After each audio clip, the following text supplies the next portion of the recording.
Argentina, Asia, several places in Asia, New Zealand, Australia, Dallas, a lot of foreigners here today.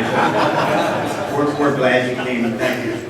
My name's Dennis Blackburn, and we're delighted to have you at our 8th annual breakfast. And we're just excited about the people that we have here today to join us.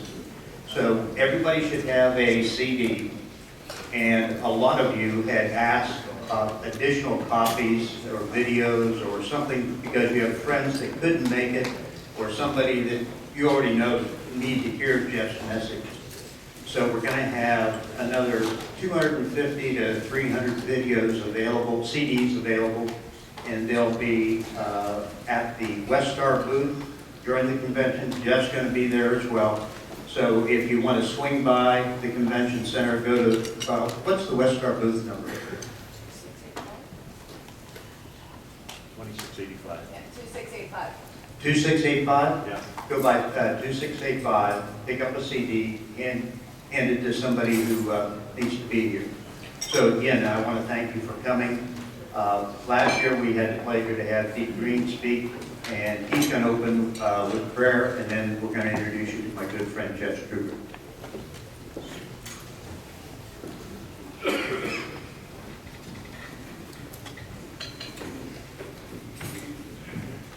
Good morning. Let us pray. Father God, we want to thank you for being such a loving and wonderful God, for your sacrifice on the cross. Father God, we ask that you bless this assembly today of your faithful children, Father God. We pray for just a wonderful convention. We pray that your name is uplifted and that we learn to become better Christians for you. These things we ask of you and thank you for. In Jesus' sweet and precious name I pray. Amen. I had some comments from people today about, what has happened from our breakfasts, and, afterwards, there's going to be a few of us that will be meeting up here. So if you want to visit with us and find out some of the things that have come out of the breakfasts, the fellowship, they cross a lot of industry lines. And so that's part of the purpose of what we're doing here today. So we would certainly welcome you to come up here and join us and talk with us for a little bit. Some of the other speakers that were here before, they're running a little bit late, but they're going to be here in a little while. There's not a whole lot of introduction I need to give you about Jeff. Most of you are pretty familiar with Black Hawk Down. And if you've been watching the video, you've seen his helmet go by a couple times with the name on it. But he's a good friend. He'll be a good friend of all of yours. If you get a chance to meet him and get to know him. And so, without anything further, Jeff, why don't you come up and talk to us this morning?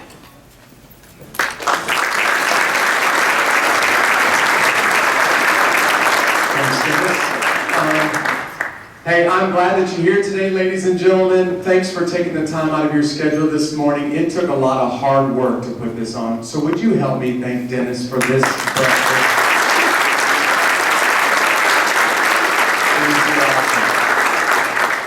So I am a retired U.S. Army officer. It's quite early in the morning. I tried to convince Dennis to do this at 4 o'clock in the morning, but he absolutely refused to hear it. I'm just going to be honest with you. It's highly intimidating to be around a bunch of aviators, a bunch of business leaders. I don't know anything about aviation, except that I spent almost 23 years in the U.S. Army and jumped out of many. I was thinking today, I probably jumped out of about 50 different aircraft, and maybe some of them on the static display I fell out the doors of or out the back of sometime in the last 2 decades. I want to talk to you a little bit about leadership. I want to give you, I think, one of the essential principles of leadership that everybody needs to know. It doesn't matter what walk of life you're in, if you call yourself a leader. But really what I want to do is encourage you. If you know Jesus, I want to encourage you about the difference that faith makes. If you don't know Jesus, I want to challenge you a little bit about a relationship with him today. So let me tell you a little bit about my story. We were trying to find the most violent movie that we could possibly play for you this morning during breakfast, and that's why you saw some scenes from the movie Black Hawk Down. I grew up in the Midwest in the U.S. and joined the Army while I was still in high school. In fact, I went to talk to a U.S. Army recruiter and asked a very simple question. I said, what is the toughest job in the Army? Now you have to understand that there was 2 recruiters in the office that day. I'm this 18-year-old kid that doesn't know anything about the U.S. military. I really don't have anybody in my family who was steering me in this direction. In fact, a friend just kind of dared me to go talk to a recruiter. And these 2 recruiters started arguing with each other when I asked them this question. One guy said, Jeff, the toughest job in the Army is to be Special Forces. I didn't know who that was or what they did. And the other guy, the guy who recruited me in the Army, said, no, he doesn't know what he's talking about. It's Airborne Rangers. So I said, what's the difference between Rangers and Special Forces? And he said, let me put it to you this way. If you were to take these 2 groups of men, basically about 10 or 12 guys each, a Special Forces Alpha team, and a squad of U.S. Army Rangers to the Gateway Arch in St. Louis, Missouri. Now I'm telling you a true story. This is exactly what he told me. If you were to take them to the Gateway Arch in St. Louis, Missouri, if you were to take them both to the bottom of the arch, and if you were to tell both groups of men to get to the top of the arch, here's what would happen. He said, like in Normandy on June 6, 1944, those Rangers would take grappling hooks and knotted hand lines, and they would throw it over the top of the Gateway Arch, and they would start to climb up those ropes like they did the cliffs of Pointe du Hoc in 1944. He said those Special Forces guys would run inside and they would hit the top floor of the elevator button, and they would be waiting when the Rangers got to the top. He said, Jeff, if you really want to know the difference between these 2, take this videotape home and watch it. It was a documentary of the U.S. Army's Ranger School. Ranger School was open at that time, still is, to all branches of service. Lots of foreign countries send leaders to the U.S. Army's Ranger School. It's open to all men or all walks of life in the U.S. military. It's considered the world's premier leadership training because life cannot get any more miserable than in Ranger School. And in the first 5 minutes of this videotape, I was pretty much sold. Because here's what I saw. I saw some of the toughest, some of the most talented warriors from all over the planet come to Georgia, come to Fort Benning, Georgia in the U.S. and attempt the U.S. Army's Ranger training. And I saw about 70% of them wash out in the first week. And I took this videotape back to the Army recruiter that first day and said, sign me up to be an Airborne Ranger. If it's this tough, I want to do it. I want to give it a try. Now I had really 2 goals in mind. The first is I just wanted to see, am I tough enough to serve with the best in the military? But secondly, and of course I didn't tell the recruiter this, I wanted to go to war. And I wanted to see how I would handle life or death circumstances. Because from my earliest memories, I can't tell you when this started, but as far back as I can remember, I had this overwhelming fear of death. When I was a young kid, I laid in bed at night over and over again, night after night, with this sinking feeling in the pit of my stomach, knowing that I'm going to die and terrified about what happens to you when you die and after you die. I woke my family up in the middle of the night. I asked them, where do you go and what is it like? And for years this went on. No exaggeration. For years of my childhood. Until I turned 13 years old. Because at 13, my next door neighbors came by to talk to me. At 13 years old, they introduced me to Jesus. They told me what sin was. They described for me what Jesus did for me on the cross 2,000 years ago. My next door neighbors, they could have never known this. But they said, Jeff, if you will put your soul and your future in Jesus' hands, He will not only forgive your sins here and change your life, here, right now, but He'll give you the promise of eternal life in heaven. You don't have to worry about what happens to you after you die. They didn't twist my arm, they just left it in my court, the ball in my court. And later on that night, I knelt by the side of my bed and I surrendered my life to Christ. And He radically, totally changed me. And the fear of death was gone overnight. The next morning, it was gone. So when I joined the Army, I wanted to know, am I really over this fear of death? Am I really ready to meet my Creator face to face? And that's one of the reasons why I tried to join the U.S. Army's Ranger Regiment. I as soon as I graduated from high school, I went to Fort Benning, Georgia. I was trained to be an infantryman. The U.S. Army's Airborne School is also at Fort Benning, Georgia. So I went through airborne training while I was there. And then I volunteered to serve in the Army's 75th Ranger Regiment. It's a special operations unit that does rapid deployment missions all over the world. So I've been serving in the Army for about 2 years. I'm living in Fort Benning, Georgia, and I get notified, it's late December 1989, I get notified the U.S. is about to invade the Republic of Panama.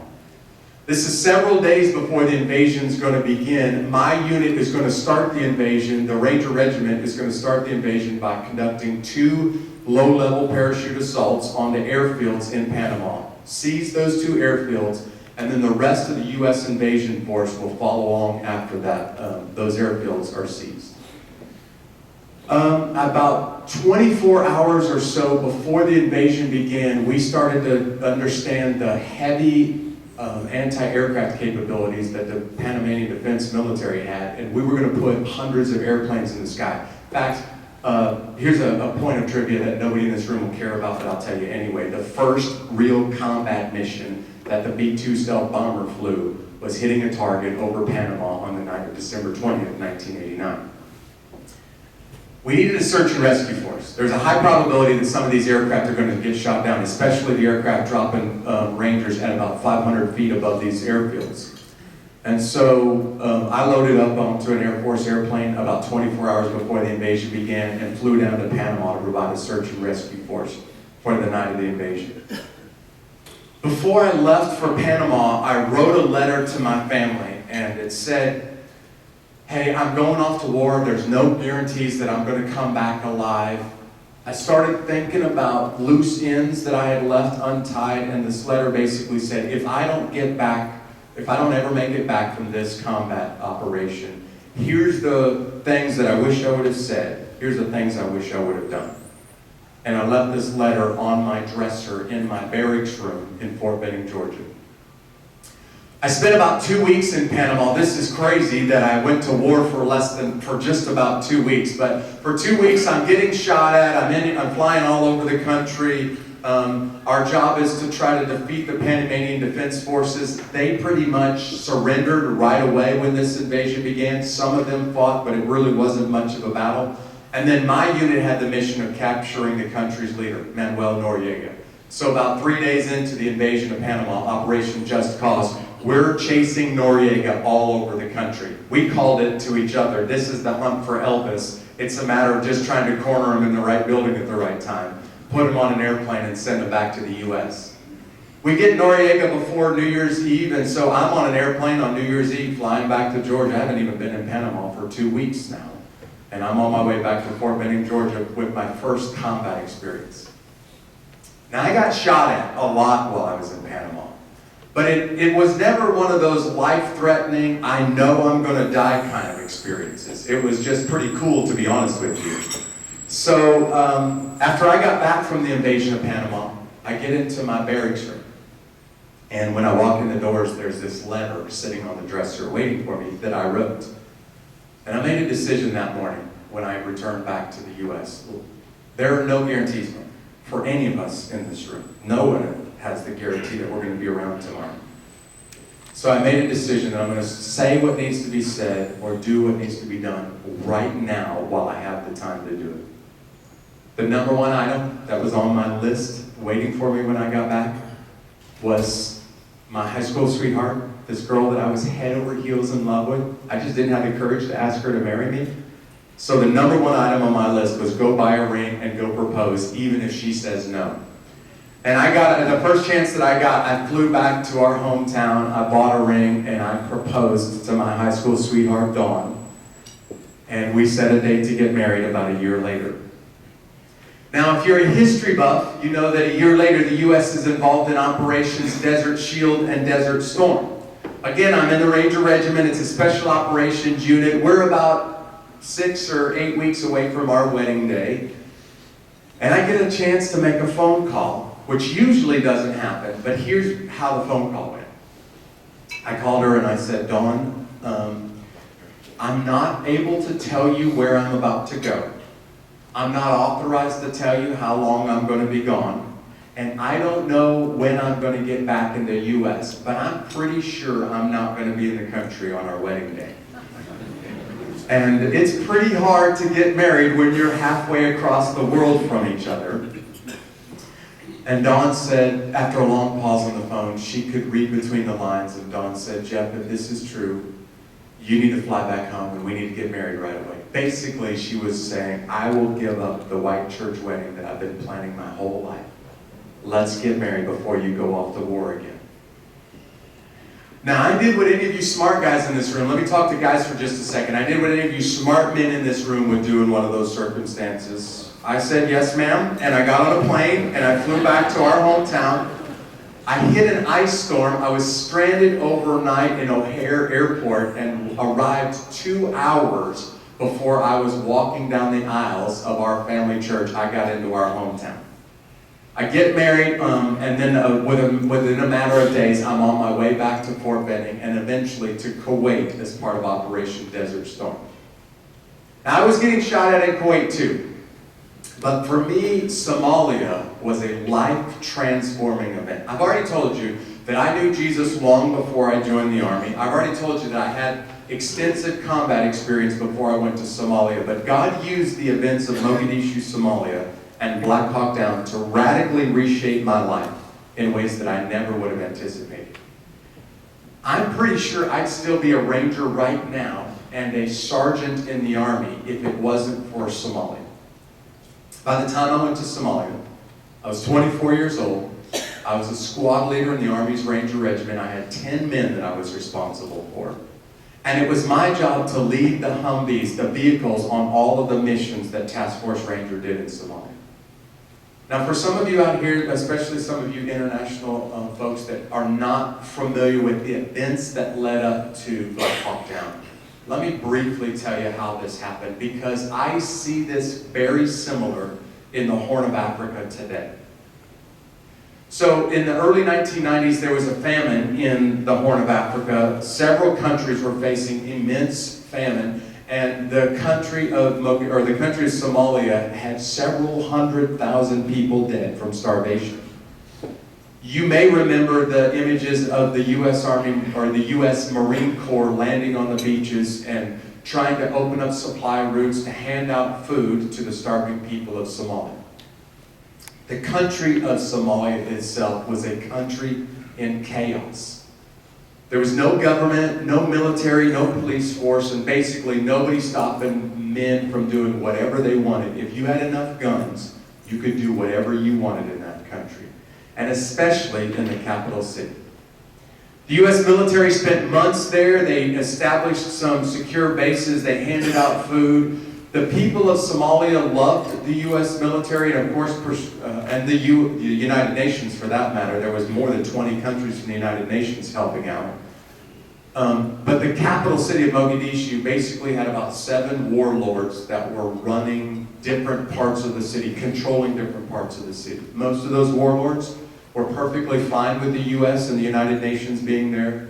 But one of them, the Haber-Getter clan, and their leader, Mohammed Farah Aidid, made the decision in 1993 to start to target United Nations workers. In June of that year, Aidid and his clan ambushed and murdered 24 Pakistani workers from the United Nations while they were handing out food. And he was systematically targeting U.S. supply convoys. So the United Nations Security Council met and basically said, something must be done about Aidid. He must be removed from the equation if there is any chance at peace in Somalia.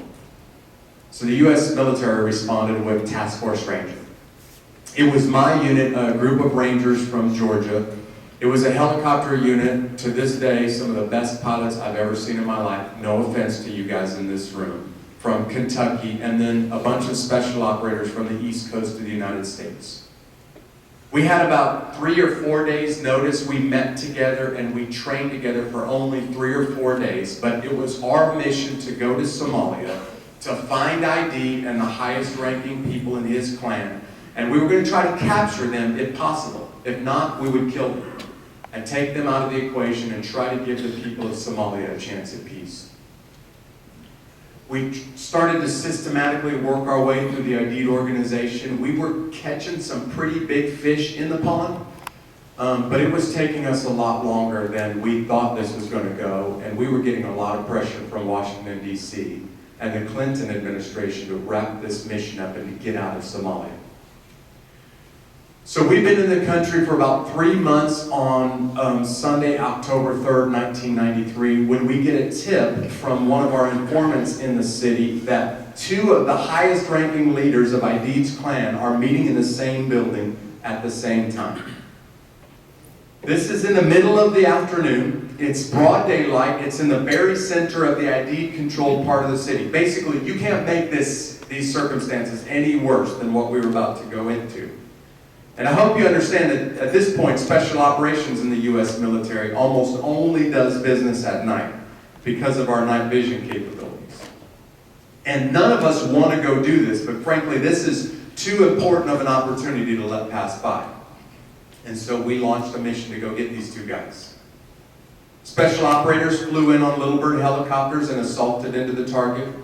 As they were doing that, other rangers from my company flew in on Black Hawk helicopters, and they slid down roads, we call it fast rope, to the 4 corners of the target building. And I led this long column of Humvees through the city streets. And it was our job to get the bad guys, place them on those Humvees. All of the rest of the guys that flew in by helicopter would jump on our Humvees, and I'd drive them all back. This was only supposed to last about 30 minutes.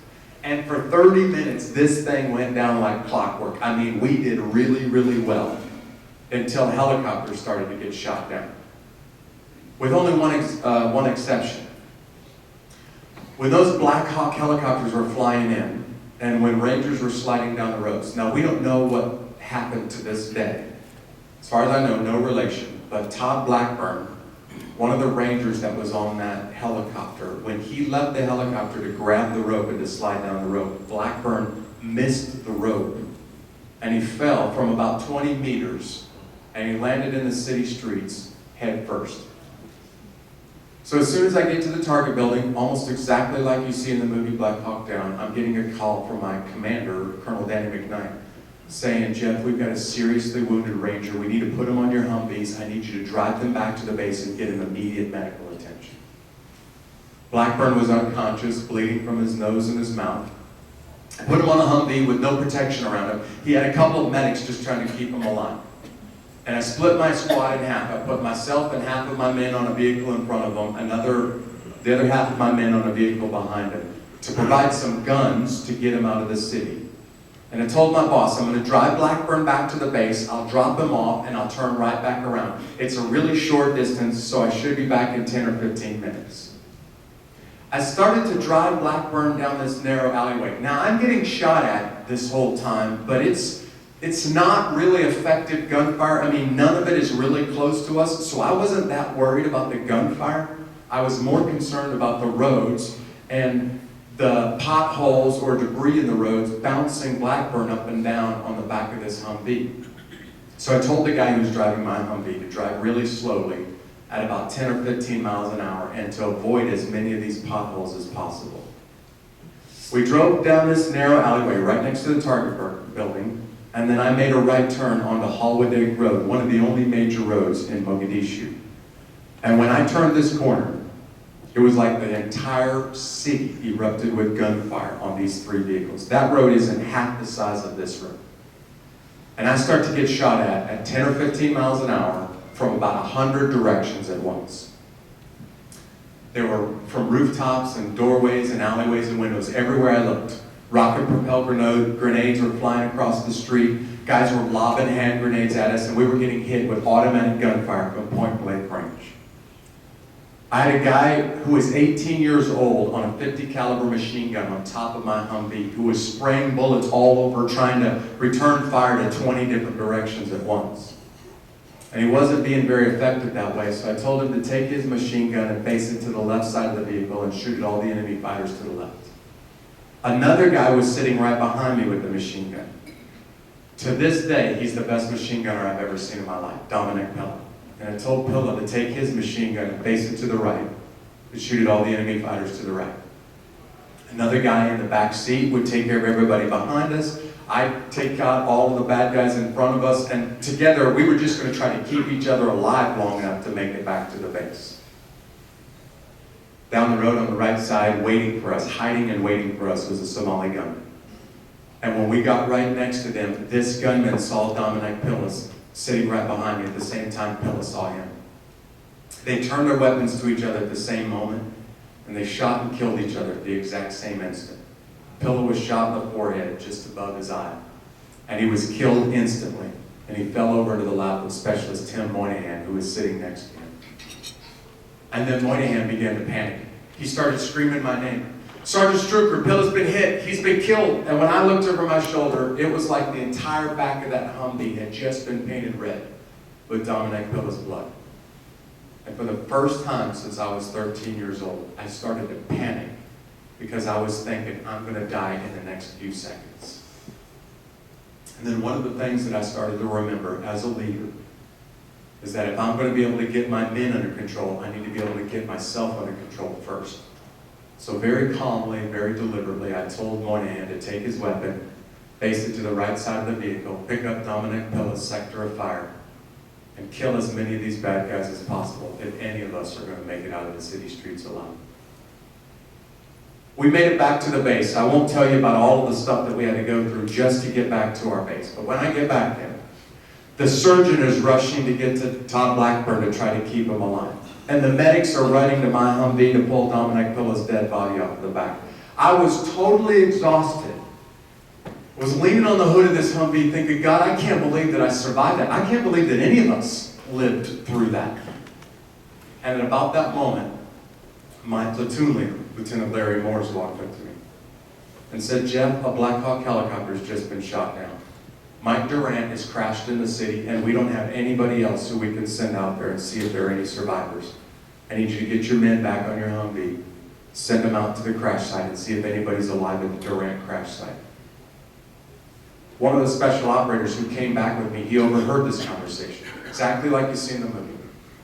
He said, hey, Sergeant, if you're going to go back out into those city streets in just a few minutes, don't leave your men sitting in the back of that Humvee and all of that blood.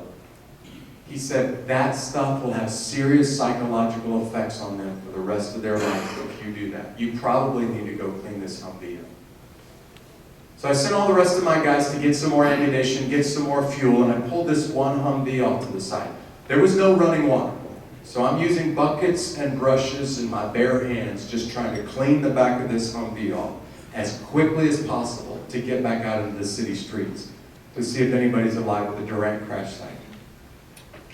And I can tell you without any hesitation, there has never been a moment in my life that I've been as terrified as I was at the back of that Humvee.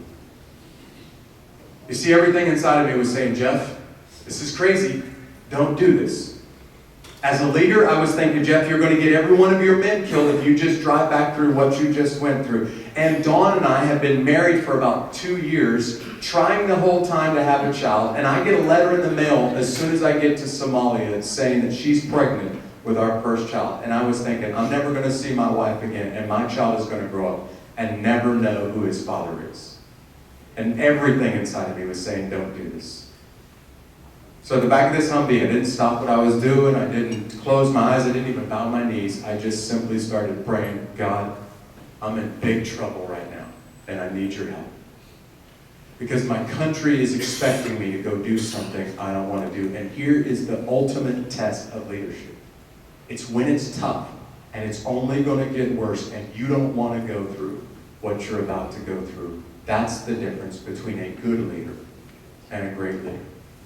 So I'm at the back of this Humvee, and I'm thinking, God, I can't do this. I'm not strong enough to do this on my own. I need your help. I started thinking about the story that I had been reading in the Bible just a few days before this. I've been reading about Jesus in the Garden of Gethsemane. Now, if you're not familiar with the Bible, that's okay. Let me tell you a little bit about what happened this night before Jesus went to the cross. The Bible says that Jesus, our Savior, knew exactly what he was going to go through ahead of time. He understood the pain and the shame and the suffering that he was going to endure. So he went to be alone with his disciples. He went to pray in this garden called Gethsemane, and I started thinking about the prayer that Jesus prayed. When he said, Father, if there's any way possible, let this cup pass from me. And I was thinking, God, I don't want to do this. If there's any way possible, let this thing pass from me. I don't want to go back out on those city streets. And then I remember the words that Jesus spoke next, like he was whispering them right into my ears. When he said, not my will, but yours be done. And the Bible says that Jesus, the sinless Son of God, gets up off of his knees and he walks into the hands of the enemy, and he freely, willingly gave his life up as payment for my sin and for yours. And so at the back of this Humvee, I prayed, God, not my will, but your will be done. Whatever you want to happen to me next, I'm trusting myself in your hands. I should have known this all along, but as soon as I made that prayer, I started to think about it this way. You know, there's really only one or two things that could possibly happen next. This is bad. It's not going to get better. Only one of two ways this thing is going to turn out. If by some miracle of God, if I survive Mogadishu, Somalia, I'll go back home to my family in Georgia. But if it's God's plan that I die in those city streets, before my body hits the ground, I know where my soul is going to go. It's going to go to the presence of God the Father in heaven. And I started thinking, either I go home to my wife in Georgia, or I go home to God in heaven. In either case, I cannot lose, no matter what happens to me next, because of what Jesus did for me 2,000 years ago on the cross. And honestly, that is the only thing that motivated me to get back on those Humvees and drive back out of those city streets. I'm driving out to try to find a direct crash site. We can't pinpoint it on the ground, so there's an aircraft flying in the air that's giving me directions. And the aircraft tells me, Jeff, if you drive down this road, you see some tires burning in front of you, make a right turn at the burning tires, and you'll go straight to the crash site. What the aircraft couldn't see is right before those burning tires, there were several Somali gunmen hiding on the side of the road. And when I got right next to them, from less than 10 feet away, they opened up on my Humvee with a rocket-propelled grenade that bounced off of the hood and exploded into the wall next to me. And then several gunmen with automatic gunfire riddled this Humvee with bullets from bumper to bumper. 3 of the 4 tires were shot flat underneath me in an instant. And I can't explain why, but not one guy on my Humvee was hit in this exchange of gunfire. I backed out of there and I called the aircraft line in the skies and I said, look, man, I can't drive all of these people through that ambush. We'll kill more men than we'll rescue if I do that. Find us another route. And as we were driving around the city to come in from the backside of the crash site, I linked up with a whole bunch of other rangers from my unit who were on vehicles that were totally destroyed. They couldn't move any farther. So I put these guys on my Humvees. We took all of the dead bodies off of those vehicles and placed them on all of our good running vehicles. And I set a thermite grenade on the engine block of one of those Humvees to destroy it in the city streets. And I brought these guys back to the base. This is my second time back. And I thought we had everybody accounted for. But my boss said, no, Jeff, half of the assault force is still out there. And we can't keep sending these light-skinned Humvees through the city streets. So we asked the United Nations for help. The Pakistanis came with 2 of their tanks. The Malaysians came with armored personnel carriers. To this day, first Malaysian soldiers ever killed in combat since World War II were killed fighting besides the U.S. in Somalia. And the commander said, we would do this for no other country in the world but for the United States. Other U.S. forces met us at our base, and at about 11 o'clock that night, we drove back out into the city streets, and I spent until 9 o'clock the next morning on the same Humvee with 3 of the 4 tires shot flat in the city streets until the rest of the assault force could be loaded up, jump on our vehicles, and I could drive them back to our base at about 9 o'clock the next morning. Still, I would be a ranger today if it wasn't for the events that I saw the next morning. I retired from the Army. I pastor a church right now outside of Fort Benning, Georgia, one of the U.S. military's largest bases. And the life-changing event for me was not the firefight. It was the day after. Because the day after the firefight, my good friends who knew me, they knew about my faith, they were walking up to me with tears in their eyes saying, Jeff, I got to talk to you about what just happened last night. They said, Jeff, what happens to me if I don't make it out of the city streets alive? What happens if I die on a helicopter or a Humvee? And where's my best friend who just got killed? Where is he now? And they were asking me questions that, frankly, I wasn't prepared to answer. They were asking me stuff like, Jeff, why would God let something like this happen to us? We're supposed to be the best military in the world. And I didn't know the answers to those questions. But I watched some of the toughest men on the planet, I am not exaggerating, walk up with tears in their eyes saying, Jeff, I need answers from you because you have something that I don't have. I could see it in your eyes. I could hear it in your voice over the radio. What is it? And for the next 24 hours, I was telling men about my faith in Jesus because for me, that's what made all of the difference when life got tough and when I was certain I was going to die in Mogadishu. So I could take you to the exact spot on the airfield in Mogadishu, Somalia, where I felt this overwhelming sense that God wanted me to do something different with my life than kick in doors and kill the enemies of the U.S. And I felt like God was calling me to be a minister of the gospel. I spent the last 10 years in the Army as a U.S. Army chaplain. Almost all of those 10 years I spent serving with the Rangers, some of the same Rangers that I was with in Somalia. And during those 10 years, I went 9 times to Afghanistan and 5 to Iraq. Saw some warriors do some of the most incredible feats of valor on the battlefield. And I could look them in the eyes and I could say, I know exactly what you're going through because I've been there too.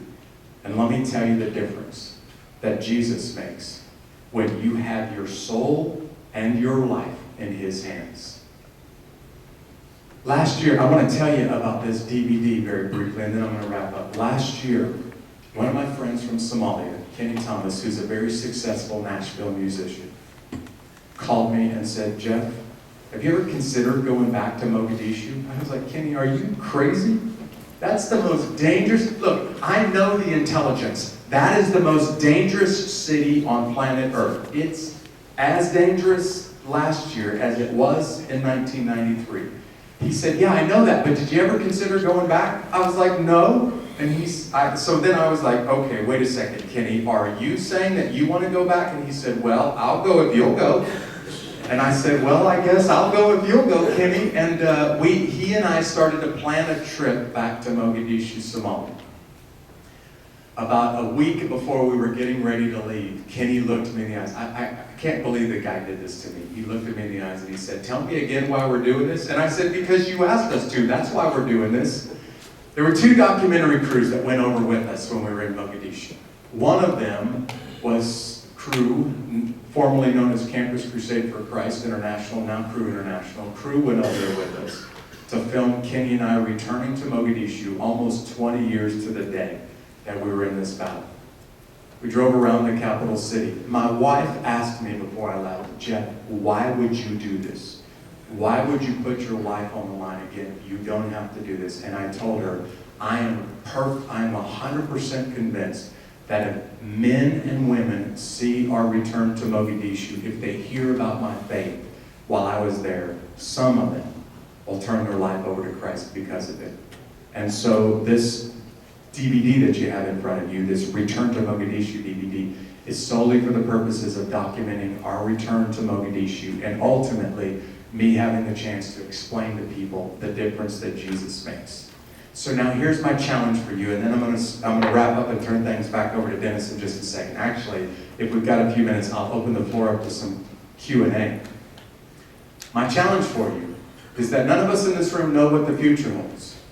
You don't know what's waiting around the corner for you. I don't know what's waiting around the corner for me, but I do know this: whatever you face in life, whatever life throws at you, if your soul is settled with Jesus, if your eternity has been dealt with God the Father through the death of His Son Jesus, you can face whatever it is without fear.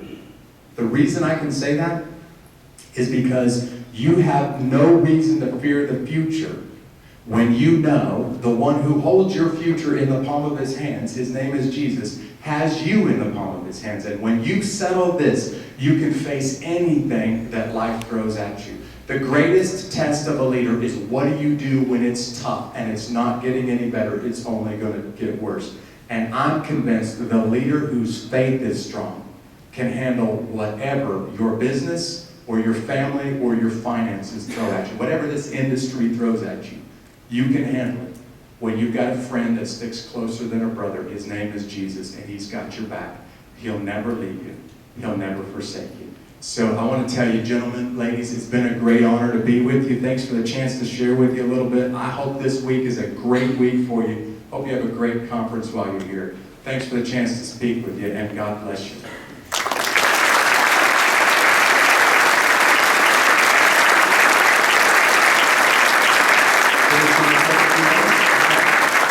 Hey, I think there's a microphone right there in the center of the room. I think we have just a couple of minutes for Q&A. Is that right? Okay, so if you have a question or two, I'd be happy to answer it. I don't promise to know the answers, but I'll do my best. So are there any folks that have a question? You're welcome to go to the microphone.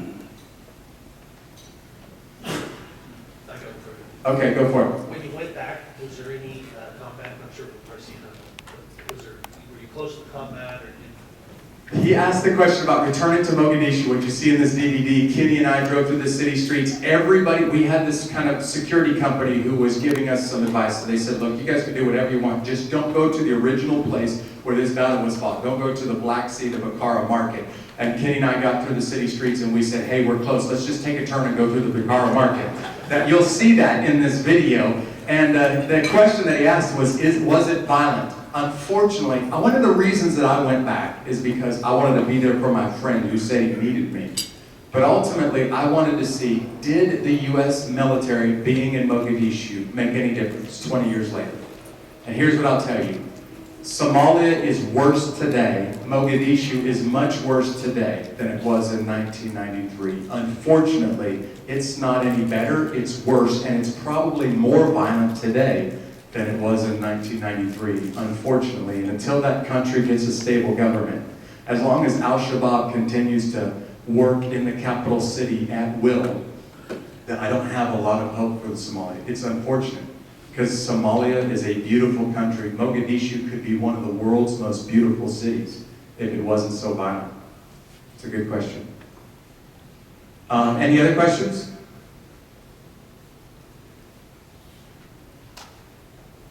Nobody? Thanks for taking it easy on me today. Hey, folks, I'm going to turn things back over to Dennis. Thank you for your attention this morning. God bless